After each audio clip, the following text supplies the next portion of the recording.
something that has been a really cool experience for our oldest over the last, I'd say probably about a year, through this market experience, trying to think of something that she's been doing it for several years. And each year we start having more conversations around, I come from a retail background and I have a retail brain. And so trying to think of, okay, knowing what the customer is going to want, present it in a way that's going to entice them, price it just right to where they'll want to part with their dollars. Basically, it's like trying to gain their vote. They can spend their dollars multiple places. You want them to choose you of where to spend your dollars. So ended up having all these kinds of fun conversations with our oldest, starting to prepare for these market days. And a couple years ago, she landed on making little bracelets. And she makes all these really cool designs. She's gotten incredibly creative.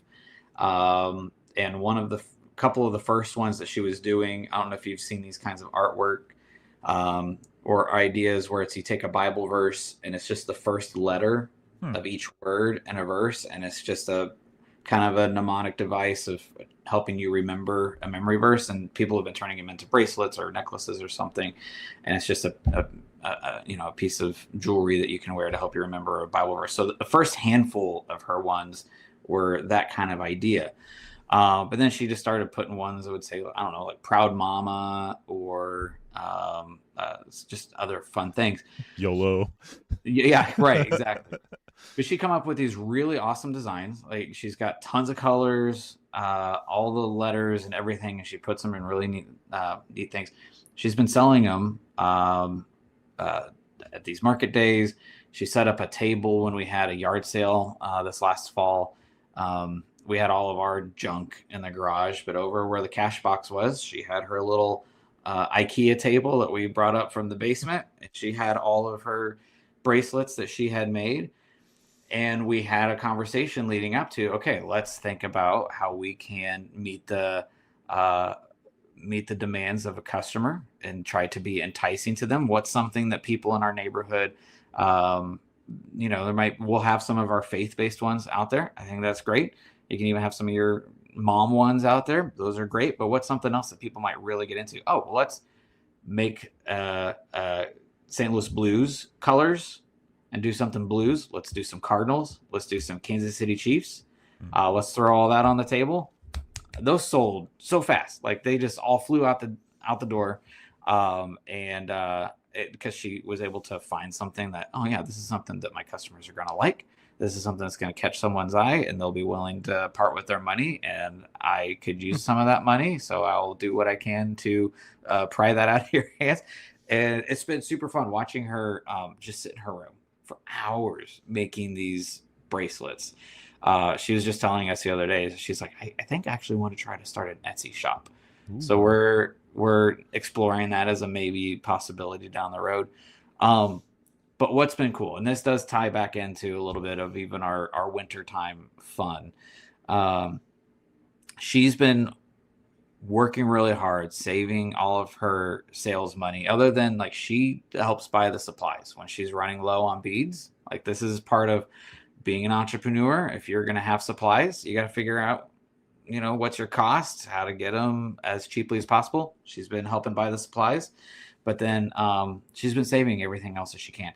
And over Thanksgiving break, she knew that this is what she wanted to save up for. And it was her goal. She put this as her goal. She had her little Ziploc baggie that she was just stuffing her dollars into, labeled foosball table. And for months, every extra dollar that she could, she was shoving money in there, saving up for a foosball table. And finally, over Thanksgiving break, when they were having all the big Black Friday sales around town, me and her grandpa ended up finding a foosball table. We brought it home and put it together, and she got to buy her foosball table that she worked really, really hard to use her creativity, use her ability to connect with customers, find what they would want. And then, we got to have some really great conversations around delayed gratification and the benefit of the fruits of your labor and enjoying the outcomes of putting in the hard work and having a goal, working towards your goal. And in a way that, I mean, this isn't sitting down and doing spelling or handwriting or the things that oftentimes you think of school, but this is an educational moment. This is an educational time where um, kids are embracing the things that are going to impact them for the rest of their life. The lessons that they're capturing now is flavoring their what's going to be their approach for the rest of their life, how they're going to move forward and things.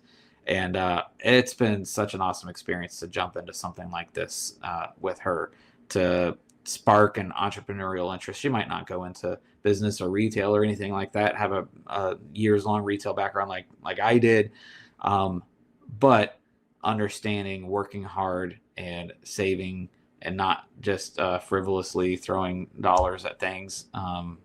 It's been cool. It's been a lot of fun. And now, being winter, we're downstairs almost every night playing foosball. Like, we were down there again last night. Their mom was at work, and it was just me and the two girls, and we were downstairs for like an hour playing foosball. I am displeased to announce that last night they beat me 2 out of 3 for the first time. Like, legit, I was playing my best. I thought I was getting better also. And the short one, the young one, she hits the ball harder than anybody. Like, when she sails one across the field, I'm like, how do your little hands get that stick moving as fast as it does? Like, but it's fun. Like, that's been a super cool thing. It's turned into a great family experience, spending extra time together, and I get to just pull her aside and say, hey, this is because of the hard work you did, and thank you. Like, it's fun seeing her get proud of her accomplishment. So I know you and how you have a spirit of making new things, putting yourself out there, entrepreneurship. How do you rein that in with your kid so you don't overshadow them or, I guess, become a hovering dad doing all the work for them? Like, what's your, Ooh. do you even try to do you have that problem? Maybe it's just me that has that problem, but Oh gosh, I mean, that's a lesson I learned the hard way a long time ago when I was in retail management. The first thing I did as a manager, I was running a Starbucks out in Colorado. Beautiful spot. I had my patio. The mountains are right there. It was a really cool little shop without the drive-through, so it was a lot simpler days than the drive-through locations. But I came into it running my first little business as if it's going to get done right, I have to do it myself. And it was just a burden I put on my own shoulders. And man, I was running myself ragged trying to have the best location that I could. And we ended up having a great location, but I was doing everything. And finally, one of my bosses pulls me aside and he goes, I'm going to challenge you to figure out a way to spend extra time releasing things off of your own plate, the inventory, the ordering, all the training, empower other people, spend several days training someone else to do that, to take it off of your plate. And then it's going to free up all of your other time to be able to be an expert or better in these other areas. And that's what ended up happening. I was like, okay, someone else is going to do all of my training for me. So when we have a new hire, they're going to help with all the training. Someone else is going to take over all the orders. And then I got to see, wow, the business ended up exploding. And then our store started churning out new leaders where they were going off and becoming managers in other stores. Like, it was a really cool thing.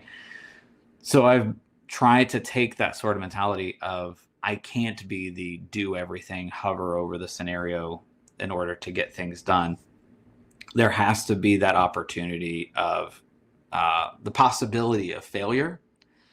Gosh, that's something that we strip away so much the last generation or two, where everyone gets a trophy sort of mentality is a thing.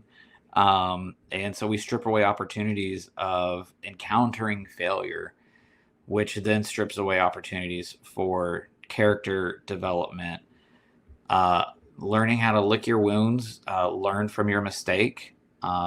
and pick yourself up and move on, and try to not make that same mistake. Try to not do that. What's the definition of insanity? Doing the same thing over and over again, expecting a different result. Yep. So I feel So like there's a lot of insanity these days. you don't like protect your.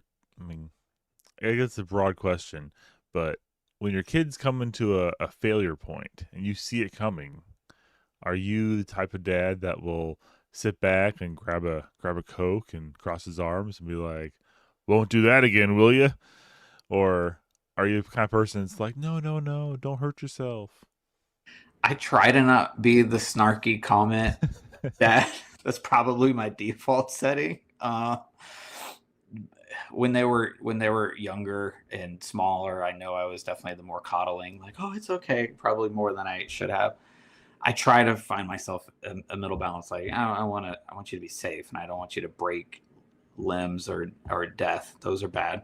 So we're gonna try to can't avoid break those. death. No, yeah. So we're gonna try to avoid those situations.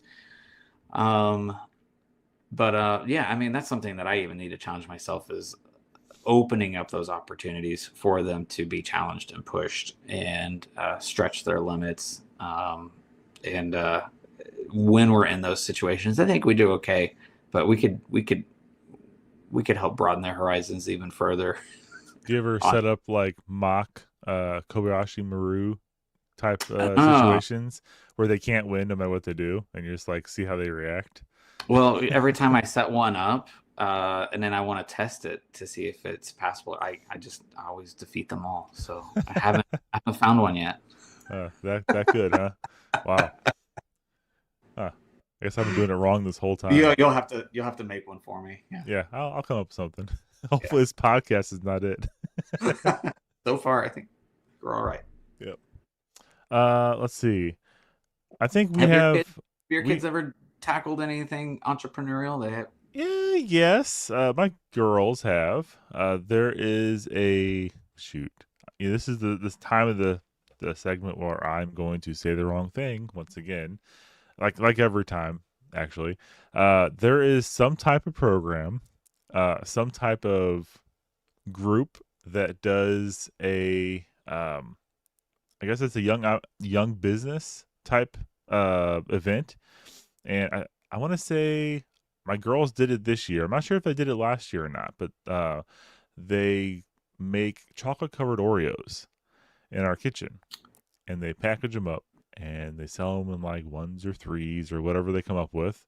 And my wife Mhm. helps them with the numbers and figures. I mean, they like the idea of making the things with their hands. They like the idea of making money, obviously. So it's Yeah. really honing that in so they uh, understand the why behind what you do things. You know, Hmm. why do you need to plan out your ingredients, and why do you need to figure out how many you need to make, and just not say I'm going to sell 100 and make all this money because that's what it looks like. But there's actually costs up front that mom and dad will put up for you because you are kids and have no money. So we flip that bill and then they pay us back. Uh, Yeah. I would have liked to implement like a 40% household tax on them just to teach them about life. But I feel like I didn't bring that up because I think they would have been too harsh. And there's the standard dad tax, which is like what's it up to nowadays? 8.6% or something. I don't know. Higher than that. Okay, like 10%. So they did that event. I can't remember when it was. It was like November, December. But all I know is they made cookies forever. And there was a evening that they were up late, like 10, 11 or later, and they were, I'm not gonna say crying, but they were not happy with how much work Cranky. was They in. were That's a cranky. cranky. That's a good word. Cranky. I don't know if it was. I mean, the salt probably added to the flavor of the cookies, but I'm not sure. Um, they were definitely not like dancing around in sunshine and tulips. And at that moment, I was like, "Yeah, this is what works like, girls. You get this now. We got this." And then that early morning, they get up and drive all the way out to this place, and my wife took them. They had nice little display settings. My wife's good at helping decorations, and obviously, if I had it, it would have been like A paper plate with all his All cookies on it. Your Star Wars friends would be coming with Well, you. no, that's extra. You can't move those. Those are Okay, yeah, classics. yeah. Um, I like a paper plate on the table, and that's about it. But they had a nice little setup, and you know, it was good. But they ended up making money. It was funny because I have twin girls, and it was just Carly's cookies. That was all it was. I was like, what about the other one? And they're like, she helped. It's like, okay. I had a problem with that, but I didn't push it too far. Uh-huh. But in the end, they did raise a lot. They raised money they wanted, and one of my girls was able to purchase a VR headset actually. So she's been saving up for that, and it wasn't all from the proceeds of the cookies. Like they didn't sell like a lot of cookies in that regard, but she had some money saved up, and she's been working on it for a while. And they had a VR headset they were sharing, and it wasn't really sharing very well. Uh, So one of them wanted to buy their own, and they did. So now we have multiple VR headsets now, but they have their own, and it's good to have something that you worked for, like your story. Now our family doesn't all gather in the basement and play VR together, though. Every one of my kids would probably love that. yeah. Um, I wouldn't mind it every now and then, but I'm sure there's other things we can do